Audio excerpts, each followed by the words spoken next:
السلام علیکم ورحمۃ اللہ تعالی وبرکاتہ ومغفرتہ۔ Lecture number 23۔ بسم اللہ الرحمن الرحیم۔ اللہم افتح علینا حکمتک وانشر علینا رحمتک یا ذا الجلال والاکرام۔ محترم احبہ کرام، آج ہم جو ہے وہ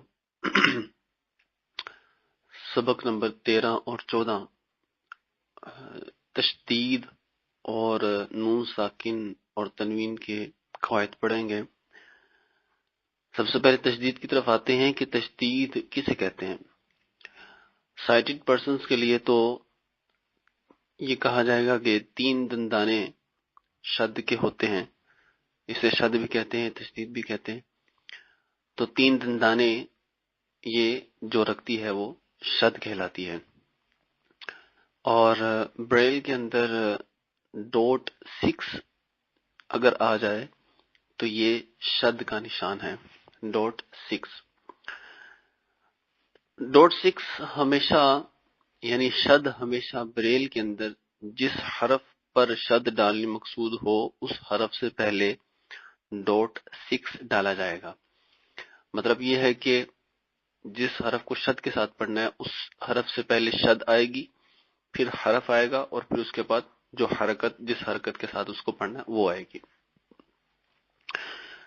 شد والے حرف کو کیسے پڑھا جائے گا؟ اس کے لیے یہ ذہن میں رکھیے کہ جیسے ہم لوگوں نے دیکھا تھا کہ جزم جس حرف پر ہوتی ہے ہم اس کو پچھلے حرف کے ساتھ ملا کر پڑھتے ہیں۔ شد میں ایک سٹیپ اور آگے کر لیجئے کہ جس حرف پر شد ہوگی اس کو پچھلے حرف کے ساتھ بھی ملا کر پڑھیں گے اور اس کو علیحدہ سے بھی پڑھیں گے۔ اور اس کو لکھا کیسے جائے گا؟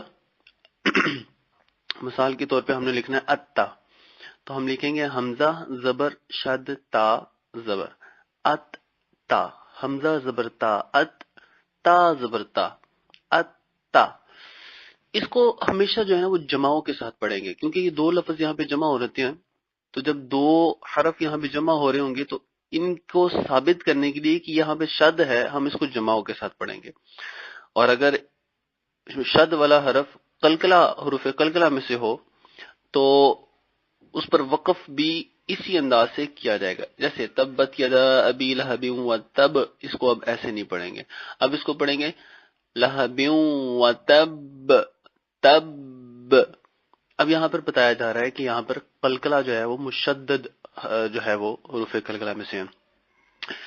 اچھا، ایک اور بات اس کی ذہن میں رکھ لیجئے کہ نون مشدد اور میم مشدد جب بھی ہوگا، یعنی جب بھی نون پر یا میم پر شد آ جائے گی تو ہمیشہ غنہ کیا جائے گا۔ کیا کیا جائے گا؟ غنہ۔ غنہ کسے کہتے ہیں؟ غنہ ناک میں آواز چھپانے کو کہتے ہیں۔ جیسے مثال کے طور پہ ہم پڑھتے ہیں قل اعوذ برب الناس، بالناس، پتہ چلا اب نون پہ غنہ کیوں ہو رہا ہے؟ کیونکہ نون پہ شد تھی اور ہمیشہ نون مشدد اور میم مشدد پر۔ اب جیسے قل اللہم، میم پر شد تھی تو ہم نے یہاں پہ غنہ کیا۔ تو یوں حروف قلقلہ بھی خوب قلقلہ ہوں گے، نون مشدد اور میم مشدد ہوگا تو غنہ کیا جائے گا، اور جماؤں کے ساتھ پڑھا جائے گا۔ اس کو شد جو ہے وہ ہمیشہ بریل میں لیٹر سے پہلے لکھی جائے گی، پھر اس کے بعد لیٹر اور اس کے بعد حرکت لکھی جائے گی۔ تو اب اس کو پڑھنا کیسے ہے، اس کی مشق جو ہے وہ ہم مدنی قاعدہ اپلیکیشن سے دیکھ لیتے ہیں کہ وہاں پر اس کو کیسے پڑھا گیا ہے۔ وہ ساری تختی ایک دفعہ ہم روانی کے ساتھ سماعت کر لیتے ہیں، پھر اس کے بعد نون ساکن اور تنوین کے قاعدے سمجھ لیں گے۔ اتا، اتا، اتا، اقو، اقو، اقو، عزا، عزا، عزا، عزا، عزا، عزا، عزا، عزا، عزا، عزا، عزا، عزا، عزا، عزا، عزا، عصا، عصا، عصا، أدى، إدى، أدى، أضى، إضى، أضى، أكا، إكا، أكا، أقا، إقا،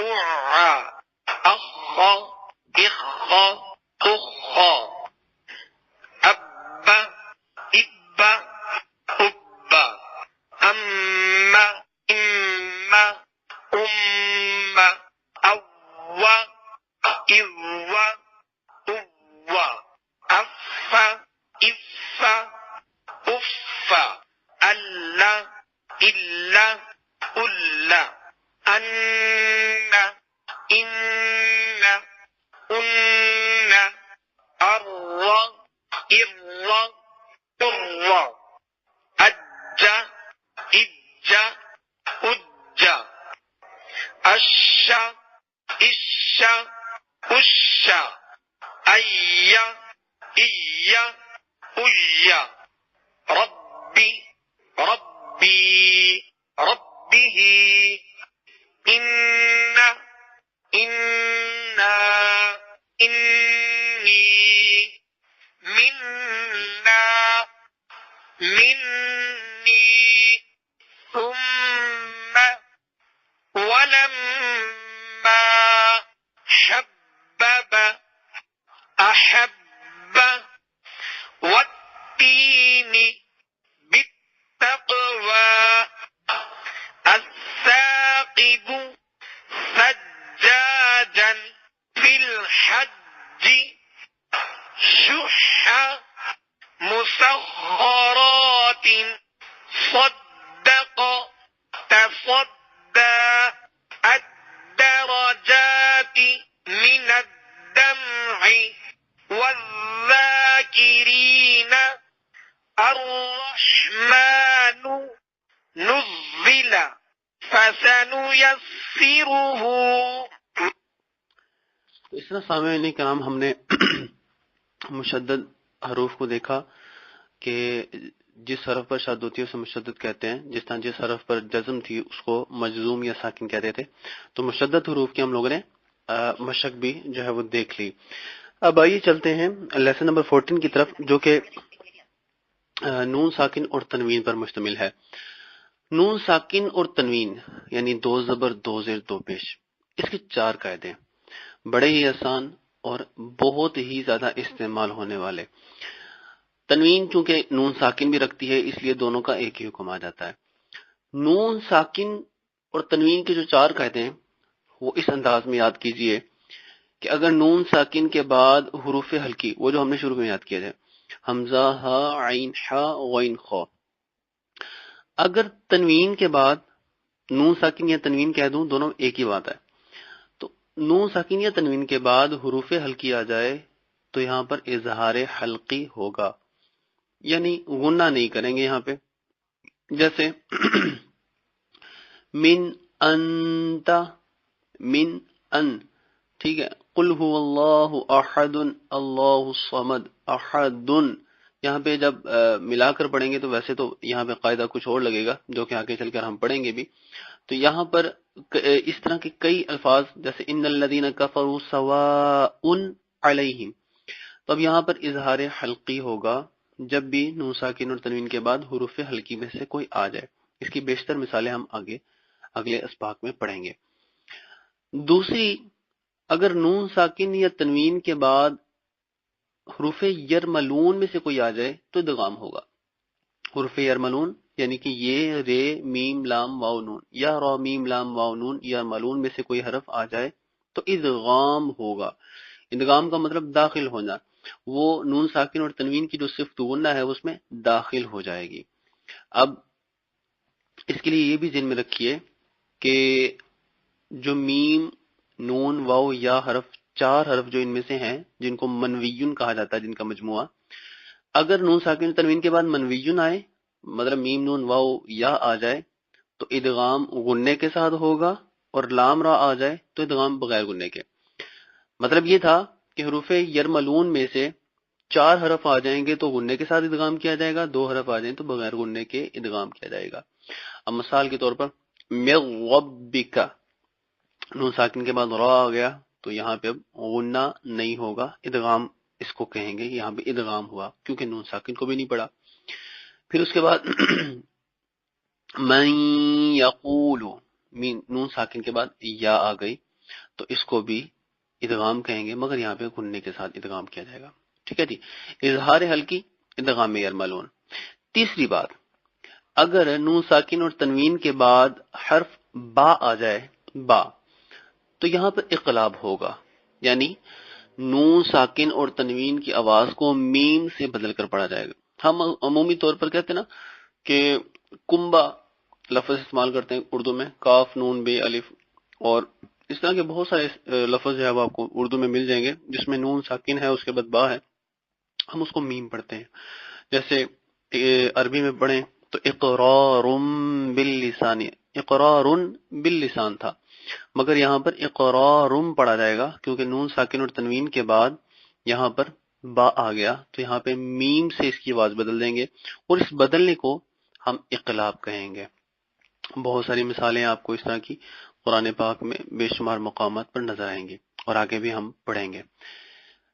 اظہار حلقی، ادغام یرملون اور اقلاب کے بعد آخری چیز بچتی ہے اخفا. اخفا کسے کہتے ہیں؟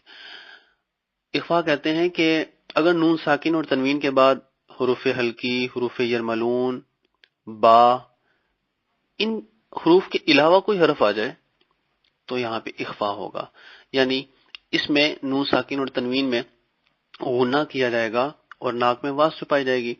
ٹھیک ہے. مثال کے طور پر ہم لوگ بہت سارے مقامات پر اس کی مثال پڑھتے ہیں. مثال کے طور پر ہم لکھتے ہیں صم بکم عمی فہم لا یرجعون.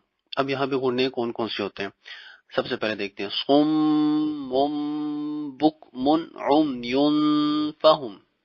صم، یہاں پہ میم مشدد تھا، میم مشدد کا غنہ. صم، دو پیش کے بعد با آ رہی ہے تو اس کو میم سے بدل کے پڑھیں گے، یعنی کہ اقلاب ہو گیا. صم بکمن عمیون، میم دو پیش کے بعد عین آ گئی، یعنی کہ یہاں پہ اظہار حلقی ہوگا، غنہ نہیں کریں گے. اور عمیون فہم، پھر تنوین کے بعد فا آ گئی جو کہ نہ اظہار حروف حلقی میں سے ہے، نہ حروف یرملون میں سے ہے، نہ میم ہے، نہ با ہے، تو باقی حروف سارے حروف اخفائیہ کہلاتے ہیں. تو اب اس میں سے یہ حرف ہے، لہٰذا یہاں پہ اخفا ہوگا. ابتدا میں تھوڑی سی مشکل ہوتی ہے، بعد میں آسانی کے ساتھ جو ہے وہ انسان یاد کر لیتا ہے کہ یہ حروف یرملون ہے، حروف حلقی ہیں اور با ہے، اس کے علاوہ باقی سارے حروف اخفا ہیں، تو وہ آسانی سے یاد ہو جائے گا. اب اس کے ہجے کیسے کرتے ہیں؟ من یقول بالفرض ہم پڑھتے ہیں تو میم زبر نون جزم لکھا جائے گا، پھر سپیس دے کر شد کے ساتھ یعنی شد ڈالی جائے گی، پھر یا زبر قاف پیش، واو جزم لام پیش، من یقول. اب ہم لوگ اس کے حروف کے جو ہجے ہیں وہ اس طرح کر لیں گے، میم زبر نون من، یا زبر یا، کیونکہ ہم لوگوں نے اسی طرح دیکھنا ہے. تو جب یا زبر یا دیکھیں گے تو ہم اس کو فوراً من یا نہیں پڑھیں گے، ہم اس کو پڑھیں گے من یا، من یقول. ٹھیک ہے. من والن، میم زبر میم زیر نون من، واو زبر وا، من وا. ٹھیک ہے. تو من وا، میم زیر ایکچوئل میں میم زیر واو کے ساتھ مل رہا ہے، مگر ہمیں چونکہ دقت ہے مسلسل پڑھنے کے لیے تو ہم اس کو میم زیر نون من، اور پھر جب آگے شد پر انگلی جائے گی تو واو کے ساتھ ملا دیا جائے گا، میم زیر واو میو. تو وہ زیر جو ہے وہ نون کے ساتھ مل کر بعد میں واو کے ساتھ جب ملے گی تو ہم اس کو من وا پڑھنے کی بجائے میو وا لن پڑھیں گے. ٹھیک ہے جی. تو اب چند ایک مثالیں اس کی دیکھ کے جو ہے وہ ہم سبق کا اختتام کرتے ہیں.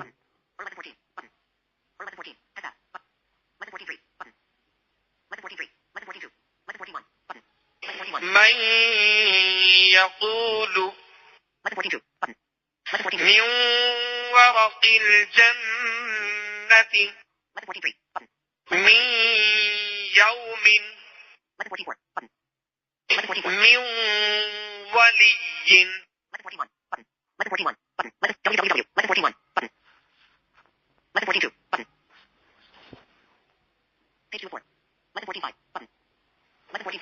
من مشهد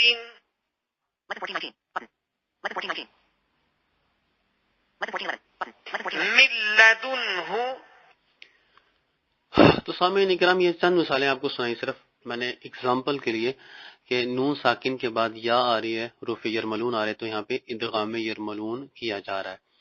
تو اس طرح 4 قاعدے ہم نے پڑھے، اظہار کا، ادغام کا، اقلاب کا، اور اقلاب قاف جو ہے وہ دوسری نقطوں والی، یعنی 1 2 3 4 5 والی جو ہے وہ قاف ہے، کینچی والی قاف سے بولتے ہیں اقلاب، بدلنا۔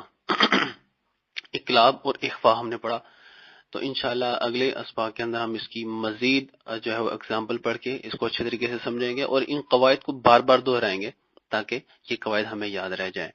اللہ تعالیٰ سے دعا کرتے ہیں اللہ اخلاص اور استقامت کے ساتھ ٹھیک قرآن پاک پڑھنے کی توفیق عطا فرمائے۔ السلام علیکم ورحمۃ اللہ وبرکاتہ۔